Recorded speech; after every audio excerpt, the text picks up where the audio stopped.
कहानी का नाम चालाक लोमड़ी और मूर्ख बकरी। लोमड़ी कुएं में गिरी, लेकिन बाहर कैसे निकली? एक दिन एक चालाक लोमड़ी पानी की तलाश में भटक रही थी। उसे एक कुआं मिला।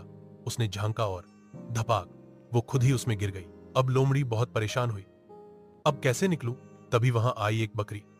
बकरी ने पूछा, अरे बहन, पानी कैसा है? लोमड़ी ने चालाकी से कहा, बिल्कुल ठंडा, मीठा और ताजा। तू भी आजा। बकरी भी कूद गई अंदर।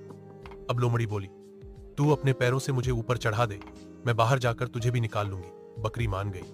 लोमड़ी उसके ऊपर चढ़कर बाहर निकल गई और फिर बोली, सीख लो, सोच समझ कर कूदना चाहिए। सीख, बिना सोचे समझे कदम उठाओगे तो पछताओगे।